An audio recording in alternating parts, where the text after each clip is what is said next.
Hello and welcome back, nonprofits. My name is Alexa, And my name's Michael. and we're part of the Google Community Leaders Program here in Ann Arbor, Michigan. Today we're going to be talking about G Suite and all of the tools it offers to help you become more productive and efficient.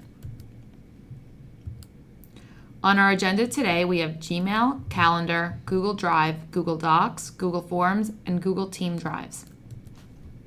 Starting with Gmail, Google's free email service. Gmail has many uses, and here are some of the main ones. Contact people all over the world for free, communicate with more than one person at a time, document interactions, leave messages any time of day without bothering people, work collaboratively, send attachments, and keep a conversation together for multiple people. Create an email with Google by following the steps on the next few slides, and feel free to pause the video for a closer look of these steps.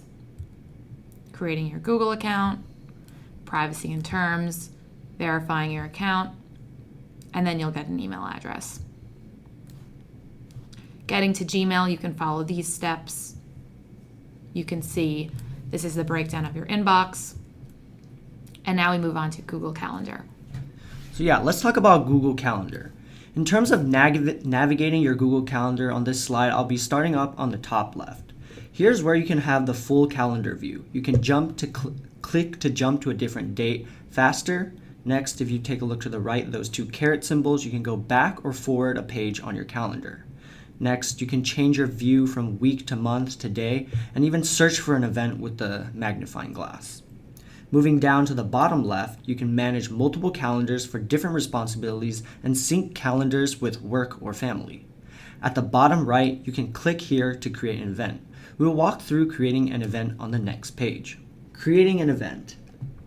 Here are the steps on the left, and first you'll be creating an event name, the time, the location, adding a Google Hangout if you want to see each other face to face, adding notifications, and even which calendar you want to add it to. You can add notes for a better description. If you want to add guests, take a look to the right on step 8, and that is where you can add people that you want to collaborate with. And last of all, make sure you save this, otherwise all your hard work in entering all these fields will be gone. Another type of event that you can have is scheduling appointments. Simply, you're going to be creating an event like usual, but select appointment slots. This automatically creates an appointment form that can be sent to attendees. You can copy and paste the link of this page and share with attendees, and people invited to this event will be able to sign up for an available time slot. Now, if you want to find a time with a coworker that you're not too sure of their schedule, Google Calendars has a great function for that. It's called Find a Time.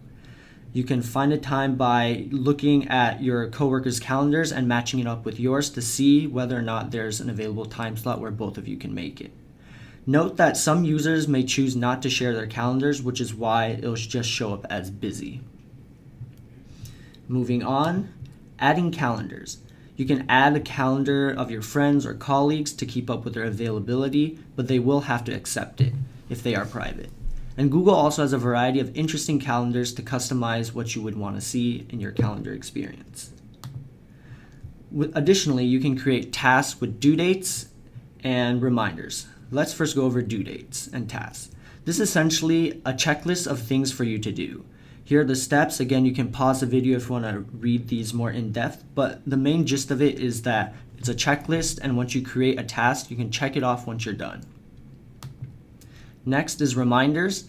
This is basically setting a reminder at a specific time of the day when you want to be reminded to do something. For example, follow up with your boss and send him an email by the end of the day. You can set a reminder at 5 p.m.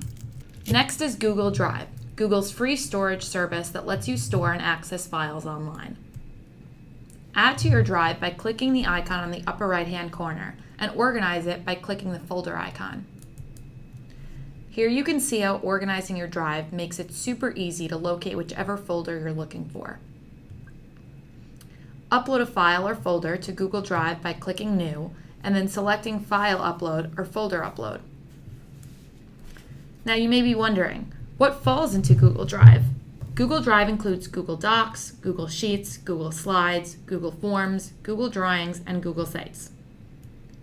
And on Drive, you can store files, search for files, and share files with others.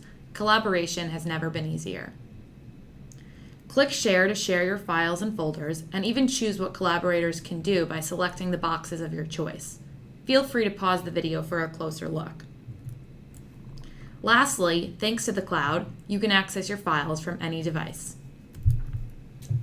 Now let's talk about Google Docs. Creating a Google Doc is as easy as 1, 2, 3. First, navigate to your Google Drive, then click New, and lastly, click New Google Docs. Google Docs provides a variety of templates to suit your organization's needs. You can make proposals, brochures, resumes, letters, and many other pre-formatted templates. Add a descriptive title on the top right where it says Untitled Document. Toggle between editing, suggesting, and viewing options with a pen in the upper right-hand corner. Now let's first talk about commenting. Comments are a great way to collaborate on the same document. Highlight the text to make a comment on it. Now the suggesting mode is great for editing, student writing, and even peer review. Suggesting mode is great for editing work when you do not necessarily want to make direct changes. Lastly, you can also chat with other users located on the bottom right of the document in real time for instant communication and feedback. This is great when, for example, collaborating on making a deliverable. Next, let's move on to the sharing settings of your Google Doc. Control who can access your doc and the extent of their access. You can either copy and paste the link or directly send them an email invite. In controlling the level of access to your document, once you have shared it, you may want to control what they can actually do with it, whether that's edit, comment, or just even view.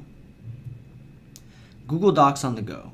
Google Docs, amongst many of the other Google Suite products in Google Drive, comes with a fully integrated app to help you work on the go. Next up is Google Forms. With Google Forms, create and analyze surveys for free.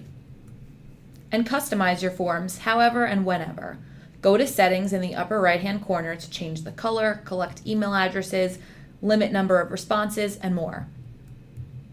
You can also set up your questions in different ways, for example, by selecting a linear scale, multiple choice grid, and more. And send your forms to anyone via link and collaborate and share ownership or permission to edit with whoever you choose. Lastly, see your survey results in detail. Under Responses, you can find who responded and the answers to your questions. And you can even view these survey results in sheets to further analyze and visualize the results. Alright, now let's move on to Google Team Drives. Google Team Drives are the same as Google Drives in terms of shared spaces, storing files, searching, and accessing files. However, with the main and very important exception that Google Team Drives is independent of any particular individual. For example, if a team member leaves, the documents they have shared in the Team Drive will not leave with them, but will stay and be accessible to the people still in the Team Drive. After accessing the link on the previous slide, you will be walked through with a step-by-step process to set up your Team Drive. Setup takes approximately 10 minutes and then you'll be ready to collaborate. To start off, name your Team Drive. Then you can add members and select their permissions. Additionally, as your organization grows and moves forward, you can manage and remove certain permissions on certain members. The next step would be start building the structure of your Team Drive by adding your files and your folders. Similar to Google Drive, Team Drive helps you keep your files organized. You can add a star for quick access, delete and restore files, and search for specific files that you cannot necessarily find right away. Lastly, with Team Drives, you can continue to share files through links or direct email invites. Hopefully this video has given you a better look at Google Suite and the tools available for you to use to help your organization. If you'd like to learn more about how Google Suites and other Google tools can help you, feel free to leave your email in the comments or send us an email at googleclpnonprofit@umich.edu for upcoming workshops at the Google Ann Arbor office. This has been Michael And Alexa. Thanks for listening.